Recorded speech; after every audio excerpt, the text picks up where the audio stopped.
você trouxe aqui uma relíquia de Santa Terezinha. É Santa Terezinha do Menino Jesus, não? É uma relíquia de Santa Terezinha do Menino Jesus. Do Menino Jesus? O Neto que pediu pra você trazer, você tem... Como que você ganhou isso, cara? Fala um pouquinho sobre a relíquia. Que não é a única que ele tem, não. Fala pro pessoal que Mas não entende o que é uma relíquia. Essa é uma... A relíquia, né, é um pedacinho do santo. Um pedaço, literalmente. E por que a gente tem tem os graus, né? Esse costume, por exemplo? A gente vai tratar, por exemplo, de São Policarpo, lá no primeiro século da igreja, que foi um santo que foi decapitado e picotado ali no martírio. A igreja primitiva... Era o que convivia com São João Evangelista. Todos os últimos... E aí eles guardaram os pedaços dele e guardaram, falavam assim, isso aqui é mais precioso que um diamante. E ali... É o primeiro relato que a gente tem da honra, da guarda, daquela questão da devoção às sagradas relíquias, que é o pedaço do próprio santo ali. E a relíquia de primeiro grau, ela é um pedaço de algo do corpo. Um pedaço de cabelo, um pedaço da unha, um pedaço, nesse caso, Santa Terezinha do Menino Jesus, é um pedaço do ossinho dela, né? Que está ali dentro. E é a própria presença do santo. Rapaz, você tem um osso de Santa Terezinha na sua casa. O bispo sabe? Não, porque ele é fã, né? Ele é estudioso. O Milton é fã. Quando o Dom Milton... Fã emocionado. Quando o Dom Milton viu ela, teve contato com ela assim, ele falou assim, nossa, é sua? Eu falei, Ele falou assim, essa aqui é bem antiga. Ele conheceu ela porque as relíquias são produzidas uma vez e são distribuídas. Ele falou, nossa, essa aqui é das primeiras e ela é bem antiga. Tá, mas como é que chegou isso pra você? Igual eu falei, né? O santo que escolhe a gente dentro da igreja. Ali, a devoção, por mais que você tenha devoção, quando o santo tem uma escolha na sua vida, é ele. A iniciativa é dele. Eu lembro de uma vez uma irmãzinha rezando pra mim, uma irmãzinha carmelita, ela falou assim, eu vejo muita presença de Santa Terezinha do Menino Jesus e São Bento na sua vida. Eu falei assim, que irmã doida. Eu já ouvi falar de Santa Terezinha do Menino Jesus, mas eu nunca nem estudei a vida dela. Eu estudei de outros santos, estava estudando na época Santa Teresa d'Ávila e assim, outros santos, mas não tinha devoção nenhuma.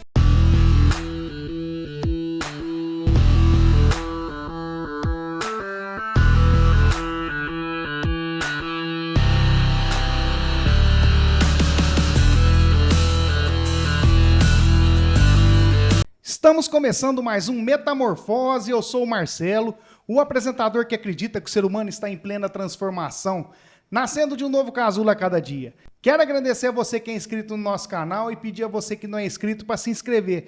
Falta pouquinho para a gente chegar nos 5.000 inscritos, rapaz, esses 5.000 inscritos não chega de jeito nenhum, falta 200 pessoas para se inscrever aí, então eu conto com a sua inscrição aí, para a gente poder estar chegando nos nossos 5.000 inscritos, tá bom?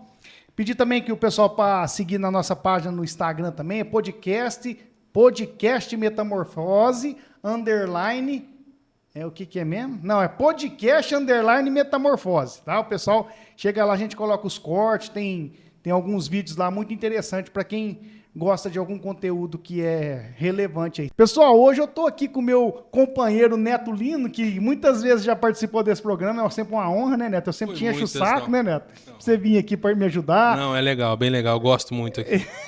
Obrigado pela sua presença, viu? O Neto deu a ideia, o Neto sempre me ajuda nos nossos convidados, e o nosso convidado de hoje, ele é um companheiro de caminhada de fé também, tá dentro da igreja já faz muitos anos, é do Ministério de Cura e Libertação também, né, Estênio? Também. Acho que a diocese inteirinha conhece o nosso companheiro, amigo, o Estênio Garcia. Ô, Estênio, muito obrigado pela sua presença, viu? E seja bem-vindo à Metamorfose. Para mim é uma honra estar aqui, Marcelo, aqui com vocês aqui nessa noite, para falar um pouco, conversar. Estamos aqui, tá bom? Bom.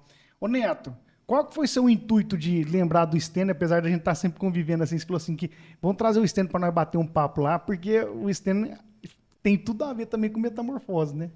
No tempo em que eu estava de coordenador do grupo de oração aqui, eu comecei a convidar alguns pregadores de fora e tal, e chamei o Estênio. Você já vinha quando o Leonardo também Vinha algumas vezes. Veio algumas vezes, né? E aí deu uma proximidade, a gente passou a conversar mais, mas também uma pessoa ela é conhecida e reconhecida pelos outros. Pelo propósito e o Inclusive, trabalho que ele faz. aconteceu, Né? a minha terapeuta de Barretos Eu tive o prazer de conversar com ela aqui. entrevistou Né? ela aqui, Inclusive, sim, no dia, ela bateu estava papo. esperando o Stênio, né? Então, a gente ficou um tempão para ela ir, quando o estúdio era em Miguelópolis, ainda para ela ir fazer um bate-papo no podcast com o Marcelo. Ana Raquel, né? Isso, e ela não ia. E ela falou, uma vez eu tava lá na terapia, e ela falou, Neto, você conhece um tal de Stênio em Miguelópolis? Conhece pessoas em Miguelópolis? Eu falei, conheço bastante, você já sabe. Ela falou, você conhece um tal de Stênio? Eu falei, conheço 3. Eu falei, então, não é um que faz orações, ora para as pessoas. Eu falei, conheço sim, conheço bem. Ela falou, então, eu vou fazer esse podcast de vocês o dia que ele puder me receber lá, porque eu quero conhecer esse Stênio. Quero conhecer o Stênio e o Padre Evandro, que é exorcista. Legal. E Então fechou aqui, ó. Você teve a oportunidade de conversar com o Padre Evandro, com a Ana Raquel e agora com o Stênio. isso, todo mundo veio aqui. É legal demais. Então, o Stênio tem uma, não vou dizer fama, ele tem um renome que precede ele já. A gente vai desenvolver isso no bate-papo aqui, mas as pessoas vão saber das atividades dele, mas vamos falar da sua vida. Como é que, de onde você veio, como é que você cresceu, quando aconteceu uma transformação significativa na sua vida e tudo. Além de tudo, é engenheiro ambiental e agrimensor. Isso, a gente trabalha com a área de topografia, agrimensura e na área de engenharia. Já há um bom tempo aí já no mercado. E nasceu em Miguelópolis? Nasci em Tuverava. Só nasceu? Só nasci lá. Nasci e voltei para Igual Miguelópolis. eu, fui lá, me pariu, É porque voltei não tinha pra médico na época de vocês, né, Miguel? Não tinha. Mas Igual o Stênio é novinho, eu sou um velho. Eu também nasci em Tuverava. Aí nasci lá, né? E vim para Miguelópolis e vamos dizer, estudei ali em Miguelópolis, formei a minha vida ali. Na minha faculdade eu fui fazer ela em Uberaba, formei na Uniúbila em Uberaba em 2011, 2012 e desde lá trabalho nessa área. E nesse meio tempo, né, que tive até o nome, né, do programa Metamorfose, tive uma mudança ali radical na minha vida ali, do caminho que eu estava trilhando. Ali, Aí você se formou com quantos anos? Me formei com 22. 22 anos. Novinho. Ia fazer 23 e me formei ali no finalzinho do ano.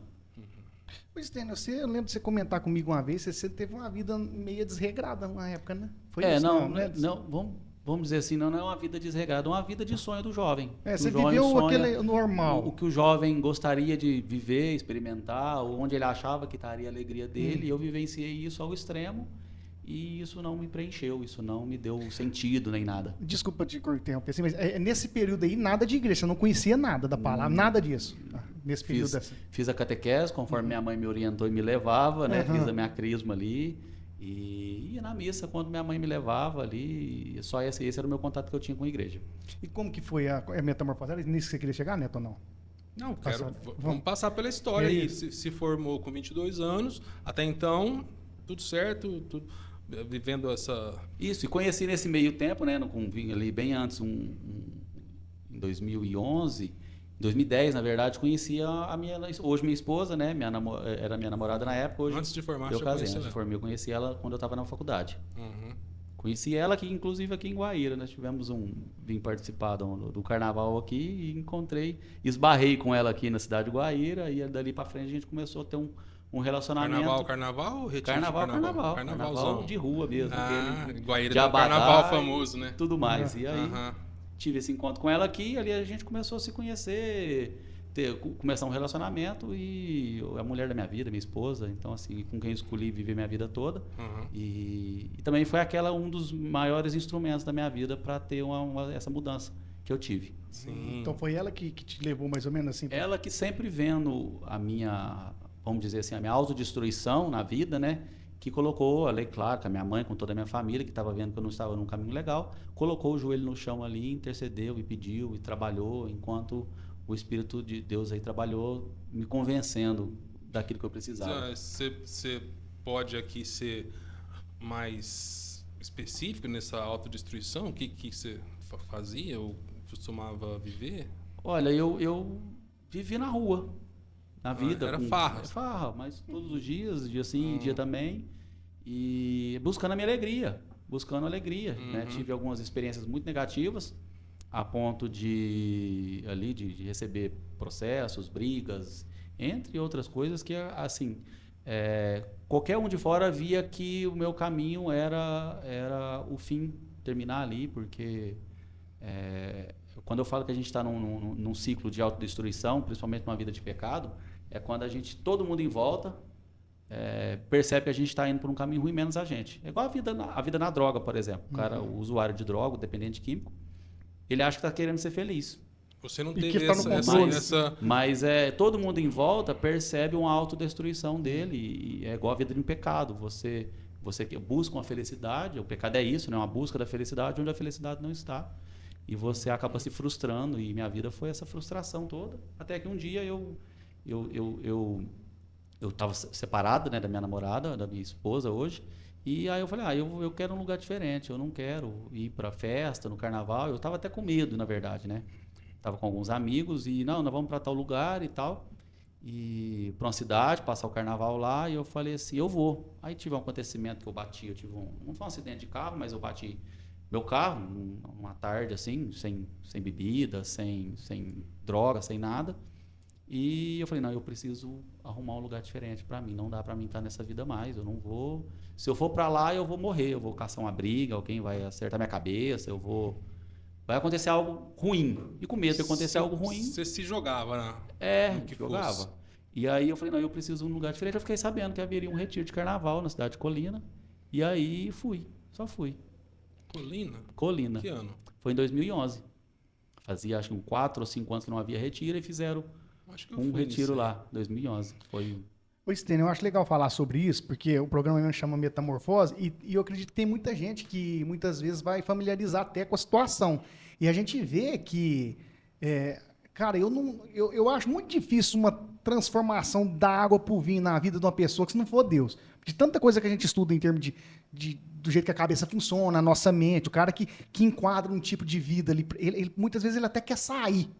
Mas parece que tem uma força maior ali e mantém o cara naquele quadrado. E quando uma pessoa, no seu caso, assim, ela transcende aquela situação, aquele momento, a gente percebe que é uma coisa espiritual fora do normal. Por isso que eu falo assim, uma conversa dessa é até bom para muita gente, mãe, que vê filho, às vezes, até meio perdido, que tem conserto, né? Na oração, na busca, né? Isso aconteceu com você mesmo. Isso, mas eu acredito, na verdade, que todo mundo tem conserto, porque Deus tem um projeto de vida para cada um. Eu, por exemplo, lembro em momentos que eu chegava em casa, às vezes transtornado ali, de todas as formas possíveis, eu punha meu joelho no chão, sabia que eu estava num caminho ruim. Você rezava, então? Não, eu sabia que existia Deus. Uhum. Então você estava buscando alguma coisa no transcendente ali. Você não tinha um relacionamento.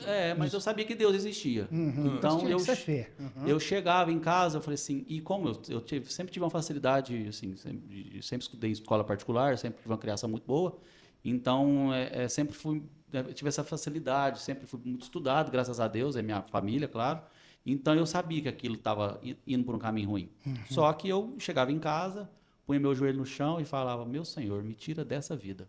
No outro dia eu esquecia, né? No outro dia eu já voltava para a vida de novo, mas sempre nesses momentos de lucidez, às vezes depressivo ali, eu clamava, Senhor, me tira dessa vida, esse caminho não é para mim.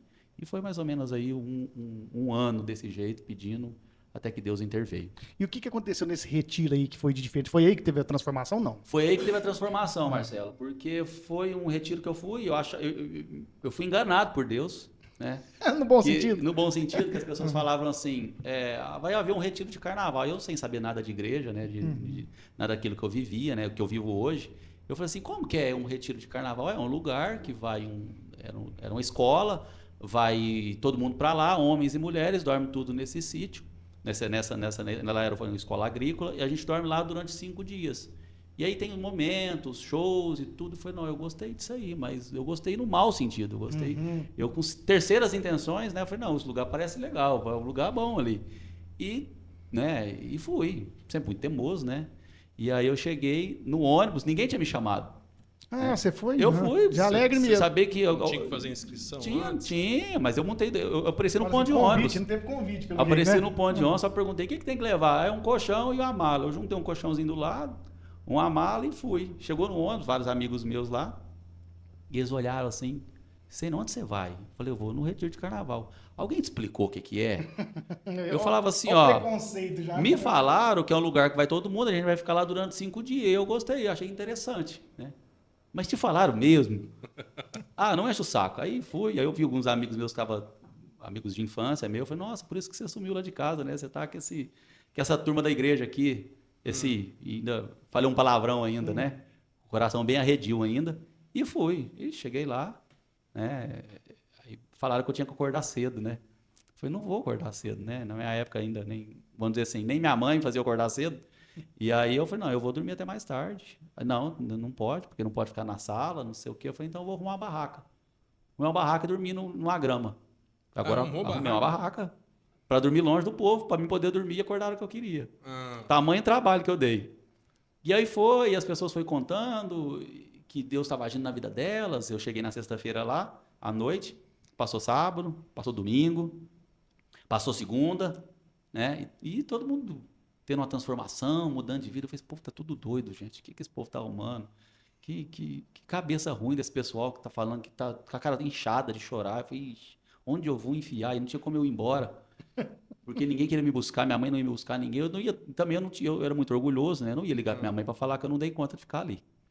E eu falei, não, eu vou até o final. E aí, escutei alguns testemunhos, muito pesados, por sinal, de gente ali que até arrepia a gente pensar quanta coisa a pessoa fez na vida e Deus deu uma segunda chance para ela. E eu me vi que o meu problema ficou pequeno, tudo que eu estava vivendo. Só que muito orgulhoso, eu não ia dar meu braço a torcer, que eu estava pedindo ajuda para Deus, né? Aí na segunda à noite, o pessoal de Miguelópolis, que foi lá conduzir, e eles apagaram a luz assim, ficou aquele lugar mais tranquilo. Aí eu olhei, não tinha ninguém me vendo, né?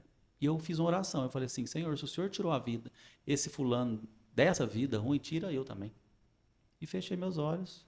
E algum irmão, hoje eu sei quem que é, um amigo muito próximo meu, e pôs a mão sobre mim assim, e eu não senti quase nada, mas eu caí no chão e levantei. Falei, nossa, que coisa doida, né? Que benção que é isso aqui. Mas para mim foi uma experiência ali. Não achei que tinha mudado alguma coisa, igual o Marcelo falou da questão de mudança. E acabei o retiro, terça-noite fui rezar um pouco também, mas meus amigos era todo mundo. Aí no próximo final de semana, que foi uma sexta-noite, eu saí para a noitada. Era o meu lugar, era o lugar de costume, era onde eu tinha conhecido, amigos, pessoas próximas. Eu lembro que foi um amigo meu, me chamou de madrugada, vamos fazer tal coisa, assim, assim. Eu falei, vamos, agora, né? Naquele meio tempo, né, ele falou assim, eu vou ali buscar um negócio ali na biqueira ali. Você vai comigo? Eu falei, vou, claro. Era o meio que eu estava. Era o seu mundo, né? Era o meu mundo ali. E eu falei, vamos lá com você, foi tudo, fui. E naquele momento eu catei o carro, desci onde ele estava, assim, subi, voltei, era um posto de combustível, parei meu carro, depois disso tudo, e eu me perguntei, o que eu estou fazendo aqui? Ninguém me falou para mim sair dali, ninguém falou nada, eu só me perguntei, o que eu estou fazendo aqui? Eu estava com um copo na época, me lembra muito isso, era um copo de vodka, assim, eu joguei aquilo fora e falei assim, isso aqui não é mais para mim. Joguei fora. Seu amigo estava ali. Não, ele já estava. Aí nós voltamos, estacionamos o carro, ele desceu, né? Depois daquela situação ali dentro no meio da droga, de tudo ali. E ele falou: Você quer? Eu falei: Não, não quero. Não quero isso não. Estacionei o carro, olhei tudo aquilo, aquele som, aquele barulho, tudo que eu mais gostava no mundo era aquilo.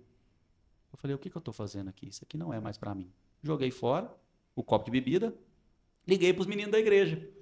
Os meninos, vocês estão na onde? Eu falei, nós estamos aqui na capela, aqui rezando.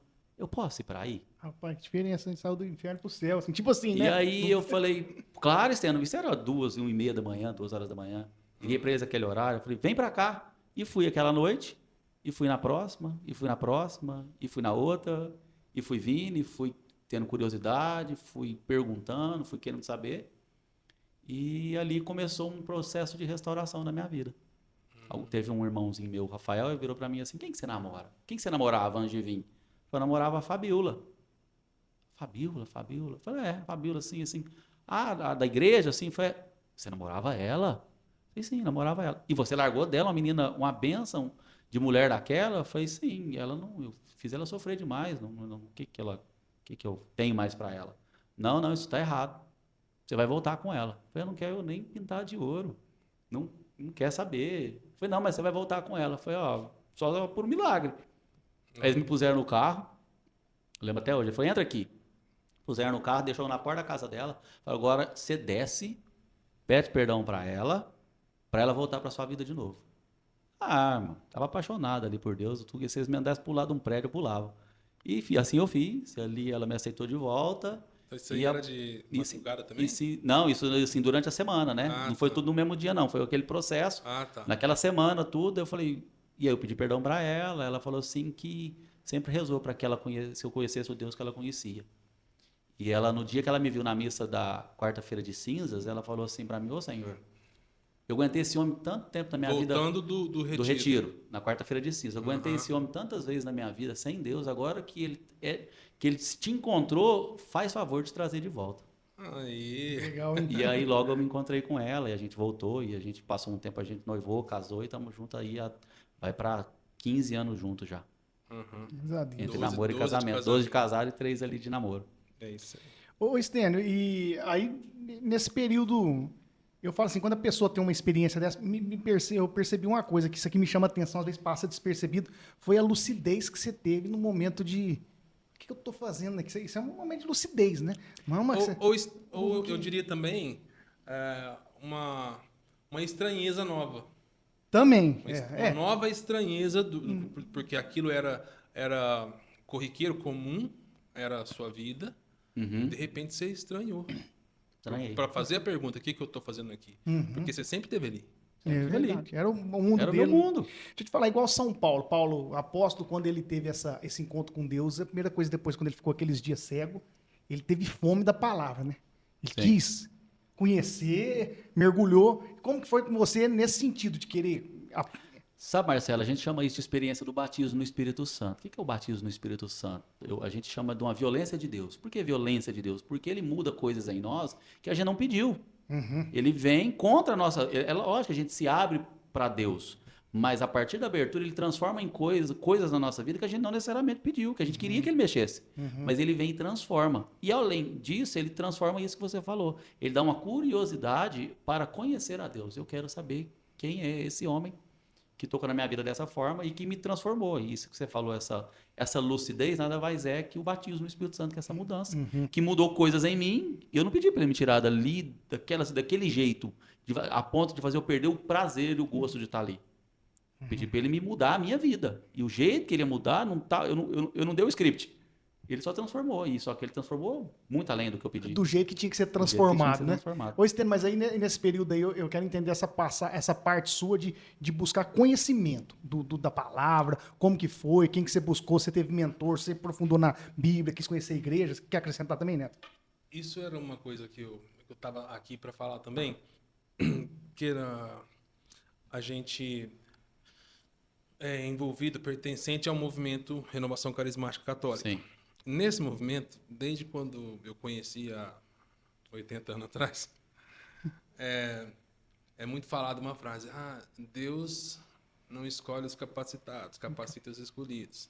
Eu sempre estranhei um pouco essa frase, porque também via, e vejo até hoje, gente que se encontrou com Deus e que persevera e recebe a ação do Espírito Santo, mas não busca conhecimento, não busca entender a história de Deus com o povo, os hebreus, que depois viraram israelitas, né? E depois isso se levou para o mundo com o cristianismo, não buscam conhecer a vida dos santos, A própria igreja, são né? os modelos, não buscam... Para resumir, não entende a missa. Isso. Se entendesse a missa, É riqueza maior. se você entender a missa, você não consegue ir na missa só de domingo. Se você sabe o que acontece na missa, né? Então, isso que ele perguntou é o que eu ia perguntar. Aí Deus chegou e deu uma mexida na sua vida, mas como é que foi isso? Como é que você buscou se aprofundar nisso? Então. Porque o que eu quero, que é até bom para quem assistir esse podcast, é falar isso. O Espírito Santo me faz tudo e eu vou ali e faço a obra. Não, a gente tem que buscar conhecimento. Deus capacita os escolhidos. Escolheu a gente. Um certo dia Deus chegou na sua vida, na vida do Marcelo, na minha, né? Mas e aí, você dá passos também na direção de Deus. E Deus dá passos na sua direção e te apoia, e te leva, e te conduz, te abençoa, te fortalece, te segura, às vezes te consola. Mas você busca. É uma decisão, né, ô Neto? Porque se aquilo que eu experimentei foi uma ilusão, é tudo mentira. Mas se aquilo que eu experimentei foi algo de verdade, é tudo na minha vida. Entendeu? Então, se é tudo mesmo. É tudo assim. A minha vida, eu tenho que me dedicar a isso. Mas ao mesmo tempo a gente tem que trabalhar, a gente é leigo, a gente tem que trabalhar, ter família, tem as obrigações da vida civil. Mas ao mesmo tempo, ô Neto, ali Deus foi me encantando. De uma forma que eu tenho a graça, eu falo que isso é graça porque não é esforço, porque foi dom de Deus, eu tenho uma facilidade de aprender muito fácil. Então, tudo aquilo que eu me dedico para aprender, seja na minha vida profissional, como engenheiro, com o trabalho que eu faço, das dificuldades que eu tenho ali, eu, até na própria igreja, tudo que eu me dedico a aprender, eu aprendo muito rápido. Eu ouço uma vez e aprendo. Então, assim, eu me dediquei a escutar muitas pessoas, pregações, pessoas que já faziam parte da caminhada, e eu fui bebendo o bom de cada um ali, o que cada um tinha para contribuir. É claro que dentro da nossa própria igreja, a gente, nem todo mundo é perfeito, ninguém é ali, na verdade. Mas assim, eu tive no meu coração a certeza de que o que é ruim de cada um, Deus vai resolver. Não sou eu que vou fazer. E o bom de cada um eu pego. Então, assim, se um dia eu sento com o Neto, eu percebo que tem algo que ele tem ali que eu não sei, que eu não conheço, eu quero saber. Neto, pô, Neto, você toca violão, cara, que bonito que você toca. Como é que você aprendeu violão? E eu tenho essa vontade de saber, lógico. Depois eu descobri que violão tem que ter o dom também, né? Eu não consegui aprender, não. Tem o dom. Marcelo tem dom. Marcelo pra ele também. é fácil. Eu não tenho dom, eu tenho no esforço. Eu também sou esforçado, mas não tinha dom também, não. Todo mundo aprende. Ô, Stênio, agora, essa pergunta, não sei, depois se o Neto quiser retroagir em alguma parte, mas agora eu quero entender uma coisa. Você estava de lá do balcão, aí você veio pro lado de cá do balcão, no sentido assim. Agora você começou. Eu quero entender o momento que. E isso é metamorfose. Você saiu de estar ali buscando, alimentando, a gente tem que estar sempre, mas você estava ali vivenciando a ajuda espiritual dos seus irmãos. A partir teve um momento que foi o contrário. Você começou a dar vida espiritual para os que estavam precisando. Quando você começou a virar um servo mesmo e assumir até o ministério, que a gente pode falar aqui, que é o seu Ministério de Cura e Libertação, onde você atende gente, a gente pode falar sobre isso. Como que foi essa reversão aí? Como que aconteceu isso, na verdade? É porque todo início de caminhada você cria um discipulado. Discipulado, você é discípulo de... É claro que é de Deus, de Cristo, mas assim, é de alguém. Você discipula alguém. Por exemplo, Paulo tinha discípulos dele, que depois a pessoa caminha. Então, no começo você discipula a vida de alguém e, de repente, você entende que até naquele momento aquela pessoa te ajudou. Depois você tem que andar com as próprias pernas. E nesse momento você começa a transbordar na vida do outro. E você começa a perceber que Deus faz muito além daquilo que a gente pediu um dia. E começa a nos confiar muitas coisas. O dom de Deus na minha vida, Marcelo, eu descobri fazendo. Eu comecei a perceber que quando eu rezava para as pessoas, quando eu impunha as mãos, quando eu clamava a Deus, o céu movia.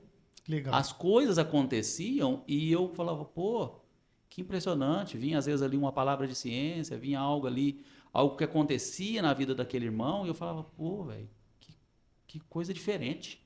Eu quero isso aqui. E aí eu lembro que nessa época eu estava na faculdade ainda e eu assumi um grupo de oração lá dentro da faculdade. Já aí comecei a trabalhar na faculdade, evangelizando, e eu comecei a ver essa ação de Deus que eu via na vida daqueles irmãos que já estavam há mais tempo. Eu via que Deus também fazia através de mim e eu fui me jogando. E claro, né, não de maneira imprudente, sempre questionando, ô fulano, como é que é assim? Por que é assim? Por que acontece de tal forma? Por que aconteceu isso? O que eu devo fazer? Sempre buscando aprender para ter o maior zelo possível. A gente fala que o ensino e a formação, ele não é para Deus agir. É só para a gente errar menos. Porque Deus vai fazer através de uma senhorinha que às vezes é analfabeta e através, às vezes, um letrado ele não faz. Então, assim, a gente aprende, a gente reconhece o dom de Deus e aprende para errar menos. Porque um erro, às vezes, pode custar uma pessoa sair da igreja, abandonar a fé. Verdade.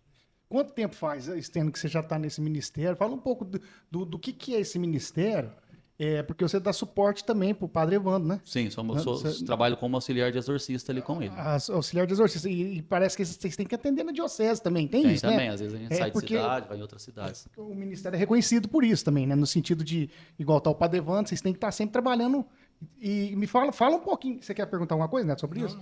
Fala um pouquinho sobre esse trabalho de vocês e como que é esse trabalho aí, e se você puder dar um exemplo de alguma coisa que você viu de transformar a vida da pessoa mesmo, assim, igual aconteceu com a sua, né? Você deve ter muitos, né? Você já deve ter presenciado.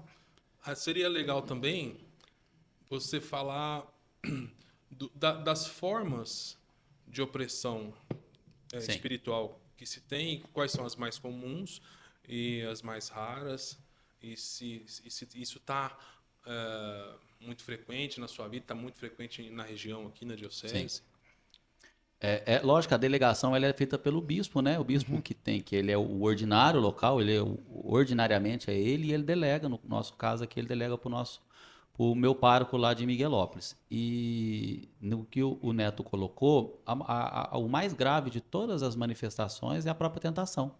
Porque o demônio quer nos levar para o inferno. Como ele perdeu o céu, ele quer que os filhos de Deus também sofram o mesmo destino dele. Então a tentação, que ela para todos nós, é o mecanismo mais perigoso do mal, e para nos desviar, né, claro, sempre do olhar de Deus, para você parar de olhar para o centro e olhar para qualquer outra coisa, e é sempre no olhar. Só que tem as ações extraordinárias, que algumas delas são por culpa da própria pessoa, né, que a pessoa abriu a porta para o mal ali, e outras são consequências, não são consequências dos atos da pessoa, às vezes as consequências de pessoas da família ou de algum malefício que alguém de tabela. fez. Tem uma questão de falar de autoridade espiritual, né? Um pai, a mãe tem autoridade espiritual sobre um filho, ele pode abençoar e também pode amaldiçoar um filho, né? A gente fala que é avô, o principado ali sobre a vida da pessoa, né? Que é o pai, a mãe e os avós. Tem essa autoridade no sentido de, igual você falou, de abençoar, mas a maldição também impregna na pessoa ali, né? E pode trazer alguma consequência para a vida. E uma coisa simples da tradição, que é educar os filhos a pedir a bênção do pai e da mãe, é muito importante, é um gesto de amor para o filho. E atualmente eu vejo muita família que não tem esse costume mais, muitas famílias. Perdendo a tradição. Fazer questão que o filho peça a bênção do pai, da mãe, do avô, da avó. Se eu encontrasse meu pai 10 vezes, minha mãe pedia bênção 10 vezes. Você lembra disso, né? Isso. Você já chegou a ver isso, né? Meus tios, qualquer um, minha avó, isso é normal. E meu filho, eu já sem querer, né? A gente vai vivendo isso. Marcelo ia no banheiro, saía, via o pai, benção, pai. Ia no quarto, saía, benção, pai. O pai saía e voltava, benção, pai. E era doido, né? E era automático. Mas isso é verdade. Ô, Estênio, então fala um pouco sobre isso aí. E é interessante o que você falou, o Marcelo, porque a bênção é sempre maior que a maldição. Legal. Não é uma guerra igual, o mal contra o bem. É desigual mesmo. Uma guerra desigual, Deus é é sempre maior, a vitória de Deus é sempre certa. E a bênção é sempre maior que a maldição, sempre vai ser, porque onde abunda o pecado, a graça transborda. Então, assim, igual o que o Neto falou de pedir a bênção ali, sempre para quebrar toda a maldição. A gente fala assim, nossa, mas minha vida tá... Pede a bênção do padre, a bênção ali dos pais, que isso vai quebrando. Quando eu falo e aí a gente pega as brechas, né, que o mal usa para entrar na vida da pessoa, você tem aquelas que são colocadas pela pessoa, a pessoa que xinga muito, que fala muito coisas ali, traz esse mal para perto dela, pela boca dela. Tem aquela também, a pessoa que vive em outras, a gente vai falar assim, outras práticas religiosas contrárias à fé cristã, né? Aquilo que às vezes ela traz através do ocultismo, através de práticas de religiões que invocam espíritos mortos, entidades, que também é uma brecha que a pessoa abriu para o mal, e também aquele que a gente fala do pacto propriamente dito, né? A pessoa conscientemente entrega a vida para o mal ali. E tem aquelas que a pessoa não tem culpa, né? Às vezes a pessoa sofre de uma maldição do pai e da mãe, ou às vezes até um malefício de alguém. Alguém vai lá e faz um malefício dentro desse contexto espiritual, dentro do ocultismo, e acaba aquilo que a pessoa ali acaba sofrendo isso na vida dela, e coisa que ela nem teve culpa de nada. Em algum desses casos, assim, que você já pegou, deve ter pegado de todo tipo, né? Já pegamos de todos, que vocês fazem, né? Todas as situações. E o que é engraçado, Um dos casos mais sérios que a gente pegou, eu atendi essa moça durante aproximadamente 2 anos e meio. Olha o tempo, cara. 2 anos e meio, rezando ali 2 vezes por mês, 1 vez por mês. E por que é um processo natural assim? Ou a pessoa mostra resistência? É por conta do porquê o mal entrou na vida dela. O tamanho da porta, vamos dizer assim? Não tem nada a ver. Por exemplo, esse caso é um dos casos assim que é bem emblemático, porque era muito agressivo, era muito a manifestação ali, a situação. Essa aí tinha manifestação. Tinha, mas gravíssima de contar as coisas, de falar, de ofender, de xingar, e fisicamente uma força descomunal. E naquele momento, a pessoa da oração, Deus ali vence, a gente consegue aliviar ela, só que o alívio total não chegava. A pessoa melhorava na vida, no contexto vida dela, quando eu falo, no dia a dia dela, mas ao mesmo tempo aquilo não chegava ao fim. E aí um belo dia eu estava conversando com ela, eu falei assim, ô fulana, me conta uma coisa, como é que tá a sua vida? Ela, Stênio, eu queria te contar uma coisa. Eu falei, o quê? Eu queria te contar algo que, assim, todas as vezes que eu vou confessar, tem um pecado que eu tenho vergonha de contar pro padre. Olha isso, que tanto que é importante. E eu falei assim... Isso aí já tinha tempos que você estava... Tempos que eu estava atendendo ela. Eu fiquei muito bravo. Eu falei, como assim? Agora, nessa altura do campeonato, você vai me contar alguma coisa assim? Né? Depois de tanta luta... Ela, aconteceu algo e nem era um pecado ali, um negócio era vergonha que ela tinha de certo. Era uma vergonha, algo que ela vivenciou e não era algo, nossa, matei uma pessoa, não era nada disso. Ela contou para mim. Eu falei assim, agora você vai apresentar para o sacerdote na confissão.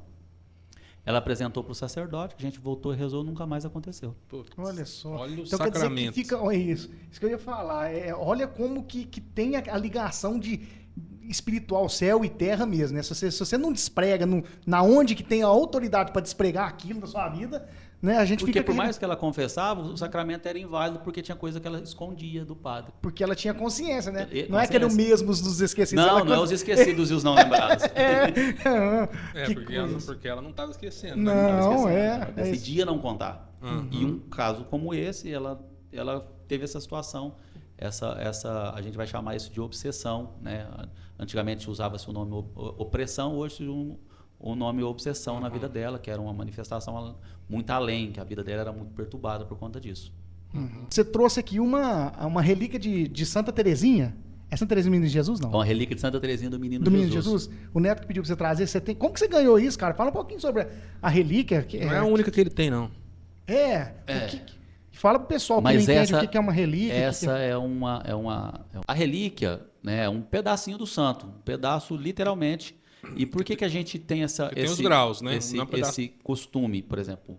A gente vai tratar, por exemplo, de São Policarpo, lá no primeiro século da igreja, que foi um santo que foi decapitado e picotado ali no martírio. A igreja primitiva... era o que convivia com São João Evangelista. Foi um dos últimos, né? E aí eles guardaram os pedaços dele e guardaram, falavam assim, isso aqui é mais precioso que um diamante. E ali é o primeiro relato que a gente tem da honra, da guarda, daquela questão da devoção às sagradas relíquias, que é o pedaço do próprio santo ali.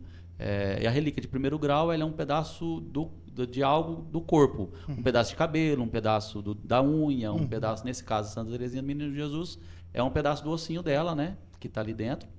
E é a própria presença do santo. Rapaz, você tem um osso de Santa Teresinha na sua casa. Tem. O bispo sabe. Não, porque ele é fã, né? Ele é estudioso. O Milton é fã. Quando o Dom Milton... Fã emocionado. Quando o Dom Milton viu ela, teve contato com ela, assim, ele falou assim, nossa, é sua? Eu falei, ele falou assim, essa aqui é bem antiga.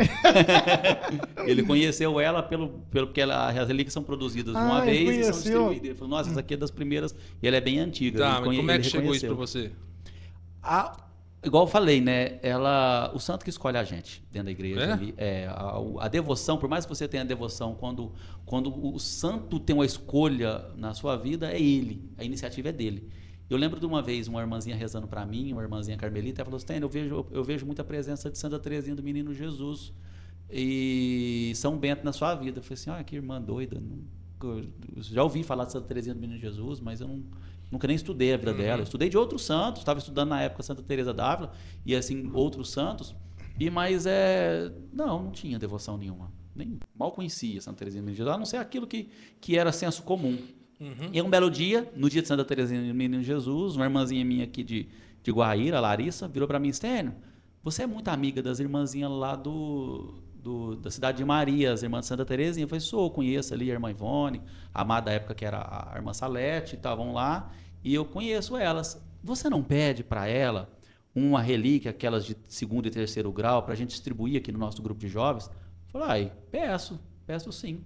E mandei 2º e 3º grau, por exemplo, é o quê? Um pedaço de roupa? A relíquia de 2º grau é uma roupa do próprio santo que conviveu com ele. A relíquia de 3º grau é qualquer objeto que tocou numa relíquia de 1º grau. Então, se a gente pegar um pedaço de roupa, tocar numa relíquia de 1º grau, ela vira uma relíquia de 3º grau. Entendi. Né? E aí ela falou assim, tá bom, vou pedir. E aí eu mandei mensagem para a irmã Ivone, ela falou, Stênio, irmã, eu queria uma relíquia assim para distribuir no grupo de jovens. Contei a história, ela falou, Stênio, a irmã pediu para você vir buscar.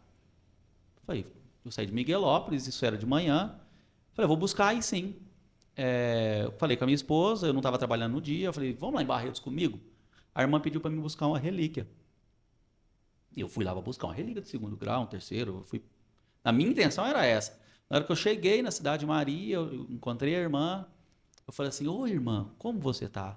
Ela falou, toma. E ela me trouxe a relíquia, que é só o que tá aqui dentro, assim, na mão, fechadinha. Eu falei assim, que isso, irmã? Você tá ficando doida? Né? Que é isso aqui? É uma relíquia de 1º grau de Santa Terezinha do Menino Jesus. Eu falei, irmã, eu não é para me levar no grupo de oração, é para a renovação carismática da minha cidade, é para a igreja lá, para uma devoção, porque geralmente é para uma devoção da comunidade. Ela falou, não, essa é sua. Nossa, que legal. É para você e para sua esposa. Aí eu entrei no convento, a gente conversou um pouco. Ela não tinha explicado porque que ela tinha tomado aquela atitude, eu muito curioso, mas ali, calmo. Ela falou, irmão, você reza por mim? Eu falei, irmã, quem é eu para rezar para uma madre? Né? E aí eu falei, rezo, mas eu nunca fugi de uma briga boa. Sempre gostei. Falei assim, vamos rezar junto. E a gente rezou junto. Aí Deus me deu uma palavra de ciência ali para a vida dela.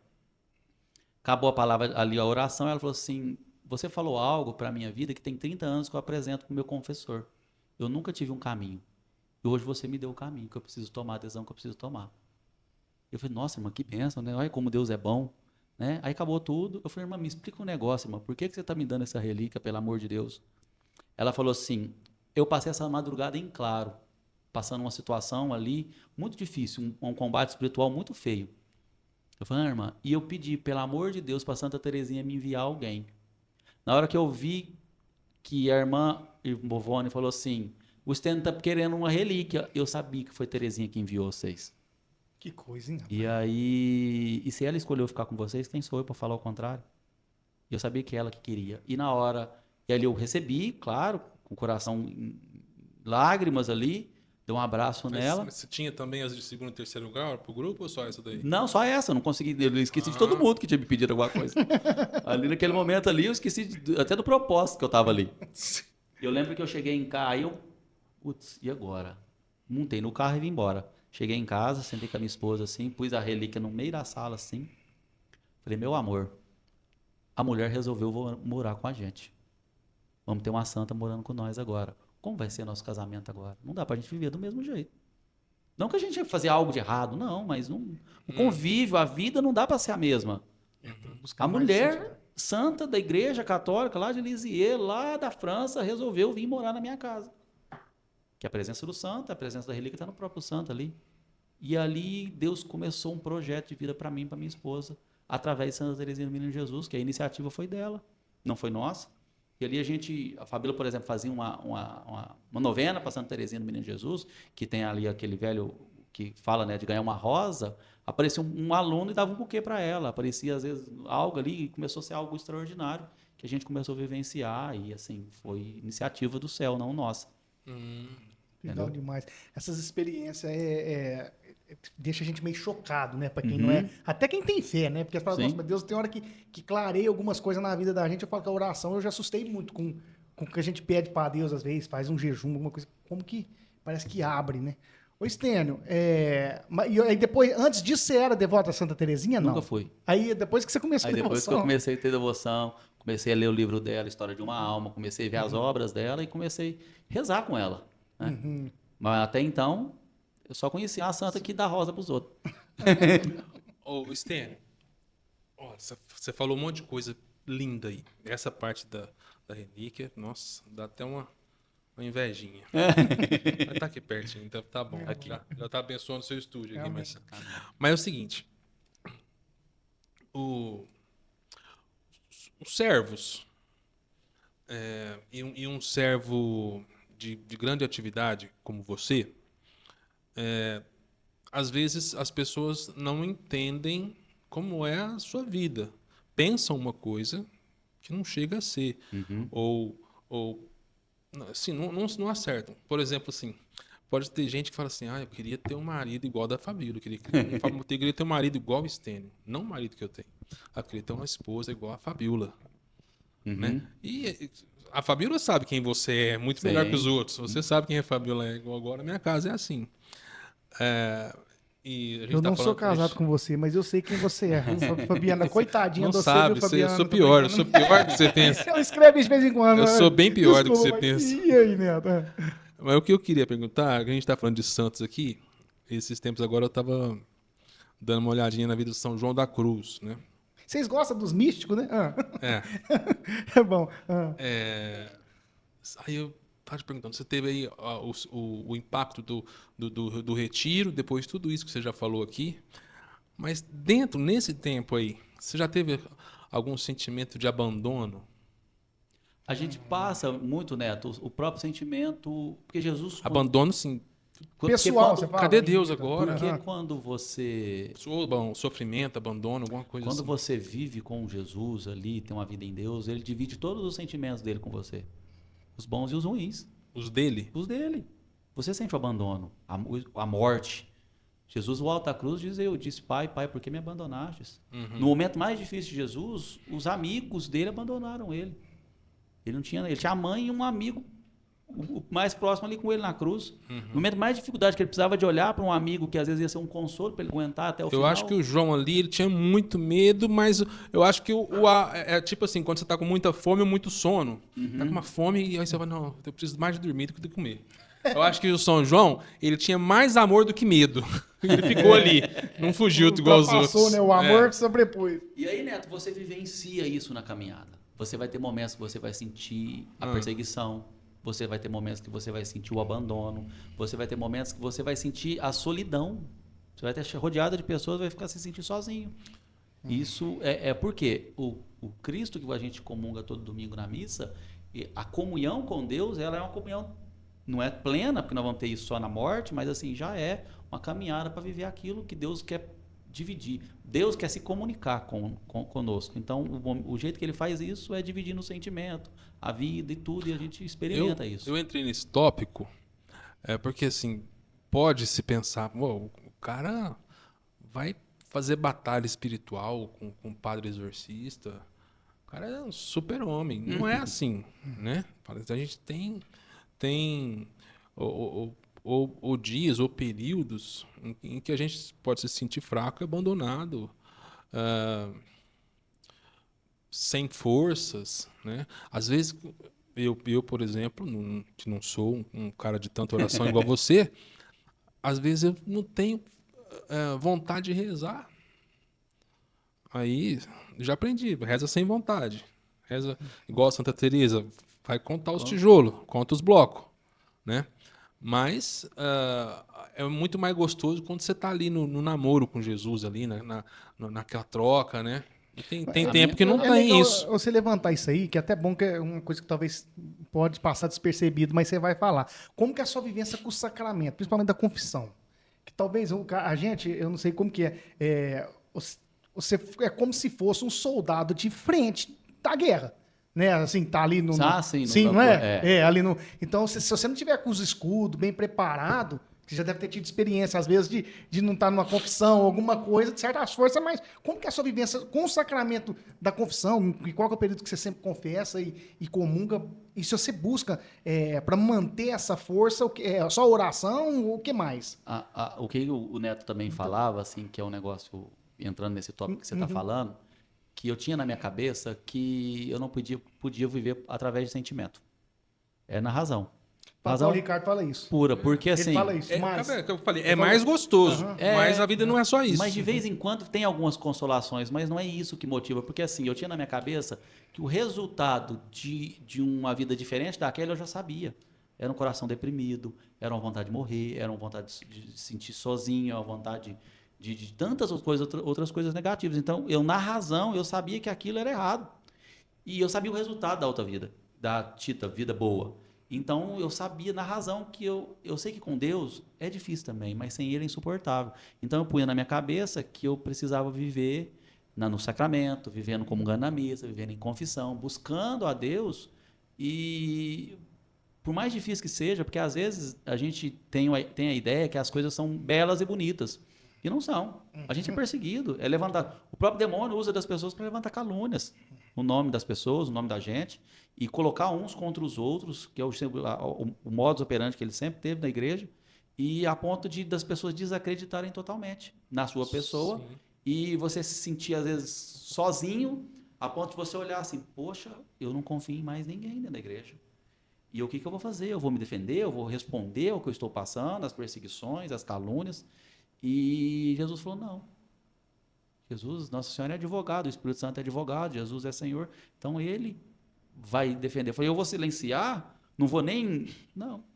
Aí eu lembro do livro de Santa Teresa d'Ávila, que ela fala que não tem jeito melhor de progredir na fé do que ser perseguido injustamente, como Cristo foi. E aí você silencia. Acho que foi Santa Teresinha que Jesus... Como é que é? Que Jesus falou...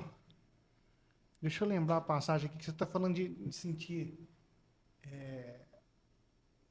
depois eu vou tentar lembrar. Desculpa te cortar. Não te cortei falando disso. Não, sobre não isso. Não, pode falar. Ô, Estênio, mas então você fala, quer dizer que você também é esse cara que busca essa vivência também do sacramento, é o que te dá força. É a única coisa que dá força é o sacramento. Ali, o ideal é o sacramento, porque não é o sinal eficaz da graça de Deus, a confissão, a comunhão, ali, o que a igreja fornece. Porque sem isso a gente não vai em lugar nenhum. A vida de oração é importante? É importante. Mas quantas vezes você falou algo engraçado, que assim, às vezes, se a gente rezasse o tanto que o povo acha que a gente reza, a gente levitava, porque a gente não reza desse tanto também não. A gente ali, a vida civil não nos permite tanta coisa ali, a gente tem que usar o pouco tempo que tem. Mas engraçado que nos combates, que a gente entrou para ajudar as pessoas ali, principalmente em oração de libertação, em que você pede a Deus ali a libertação daquela pessoa, das situações mais feias, e às vezes houve muitas delas que eu fui de um jeito despreparado. Despreparado espiritualmente? Você fala espiritualmente. Às vezes não estava legal, mas eu precisava estar ali, a pessoa estava necessitada. E eu chegava a Jesus, eu estou no meu pior dia, meu dia está um lixo, eu não estou legal, hoje eu fui mal educado com a minha esposa, hoje eu fiz tal coisa, hoje eu pensei o que não deveria, eu não deveria estar aqui, Jesus. E foi às vezes que eu mais experimentei a misericórdia de Deus na ação. Em que Deus mais fez numa oração de cura e libertação. Será que não é por conta do abandono humano? Te falar, isso já aconteceu comigo. Eu percebia, toda vez que eu ia servir, Neto, isso acontecia comigo. Eu falei, nossa, o pessoal sempre, eu nunca dou elogio. Eu não dou moral para elogio nem para crítica quando eu estou servindo a Deus. Isso é de verdade, é uma coisa minha. Eu queria ser assim fora da igreja. Porque ali eu tô para Deus. Então, toda vez, quando sempre sai alguma coisa assim, acima da média, é porque eu falava, eu abandono. Eu falei, Senhor, se não for o Senhor agir, vai dar cagada, que eu estou entregando 100%. Essa entrega faz isso, né? Você falou da perseguição, eu lembrei que é da Santa Teresinha, disse que ela estava conversando, reclamando para Jesus sobre esse negócio de perseguição, sofrimentos, que Jesus falou para ela assim, mas você não sabe como é que eu trato meus amigos? É desse jeito. Teresa d'Ávila. Essa Teresa d'Ávila, não foi de menino. Aí que ela falou, né? Falou, por isso você tem tão poucos. Quer dizer, isso aí faz. Quando a gente começa a querer questionar, principalmente quem está na batalha ali, sempre vivenciando, igual você comentou, de sentir a solidão, essas coisas. Quando quem está na frente ali, buscando levar a espiritualidade, fazendo um trabalho de evangelização, está a serviço da igreja e a serviço de Deus ali para evangelizar, começa a sofrer alguma coisa... E o cara começar a reclamar, meu amigo, é só lembrar do santo, ué. Mas não teve um, ué. Não teve um, por isso que eu te falo, a desvantagem dos caras levantar uma mentira que Jesus não ressuscitou só para os caras morrer de cabeça para baixo, sem cabeça. Quer dizer, o cara que tem um pouquinho de intelectual para pensar, fala, gente, esses caras, ou eles falou a verdade, ou eles é louco. Mas todo mundo é louco? Não é? Um dia Né? o padre Pedro, nós conversando sobre isso, ele comentou para mim, rapaz, se a gente analisar essa parte dos apóstolos, você vê, é muito sofrimento de estar a serviço, né? Mas a gente não pode questionar, não é questionar a gente pode. A gente não pode abalar por conta de falar assim, mas os que eram muito melhor, mais santo do que eu, sofreu muito mais, então quem sou eu? Né? Quem sou Nesse eu? sentido, né? Mas o contrário também, o Marcelo, às vezes eu ia lá, participava da missa, rezava o rosário, confessava, estava super em Deus, ali tinha cumprido a tarefinha de casa certinho, ia para a oração e Deus não fazia nada. E assim, eu falei, nossa, agora tô confiante. Hoje o serviço ali, eu vou servir ali, Deus vai fazer muito. E eu chegava todo pomposo ali, achando que... É o humano, né? E nada. Às vezes Deus fazia através do irmão que estava do meu lado. E eu falava, gente, eu não estou sentindo nada aqui, não é para mim isso aqui hoje, não. Eu falo, pode vocês aí, porque a gente tem um ministério lá que tem mais pessoas, né? Nós estamos hoje em 12 pessoas 12? lá. 12 que ajudam nos atendimentos. 12 da Diocese ou 12 em da minha Miguelópolis? cidade, 12 de Miguelópolis. Então, esse ministério não tem muita gente na Diocese. Porque eu Tem. acho que ele é um ministério muito mistificado. Isso, porque Entendeu? é o seguinte, no grupo de oração nosso aqui não tem ministeriado, por exemplo. A minha esposa gostava muito de fazer oração para os outros. Chamavam ela e ela gostava, ela gosta ainda. Mas eu não gostava que ela fosse. Porque eu tinha um pensamento que você vai lá, se você não tiver forte espiritualmente, você vai trazer contaminação aqui para casa, para mim, para nossos filhos. Eu ficava... Parece que tá pegando uma doença. É. Não é isso. Então, mas o meu pensamento era esse, eu não gostava mesmo. Isso. E, É o meu e eu, pensamento e eu, equivocado. e eu acho, né? e eu acho que eu fui desestimulando ela a ponto que foram parando de chamar, porque ela não estava mais disponível, né? Mas eu não gostava e falava para ela, não quero que você vá, não gosto que você vai. Aí eu, vou negar a oração? Não, é que você começa a impor as mãos e falar um monte de coisa e vai se contaminar. Há duas situações. A primeira que a gente tem que entender é que a luta é de Deus. Isso. A luta não é nossa. É. A gente está debaixo da autoridade da igreja, do nosso pároco, daquele movimento que a gente participa. A gente tem a aprovação do sacerdote para fazer, principalmente. A tutela é da igreja. A luta é de Deus, não é nossa. E aí a gente fala em retaliação, né? Vamos falar assim, o demônio vai fazer retaliação contra a igreja, não contra nós, contra Deus. Porque nós estamos em nome de Deus, em nome da igreja. Então não tem esse perigo de ter esse tipo de retaliação. Porque parece, Neto, que você está negociando. Ó, demônio, eu não vou te encher o saco, então você me deixa verdade. em paz. E não existe isso. Inconscientemente Não. é isso. É- Falou, eu não tô tendo problema com Ó, não tô indo lá caçar briga com Aham. você me deixa em Deixa em paz. paz. Não existe isso. Uma O demônio vez- já uma faz vez a todo gente o tava mal em- que ele consegue fazer. Uma vez a gente estava em Ribeirão Preto, isso é muito tempo, eu não era nem casado ainda, mas já namorava. E aconteceu lá em Ribeirão Preto, uma pessoa conhecida nossa lá, um cara teve uma manifestação ali, ele estava com problema de alcoolismo, tudo teve ali.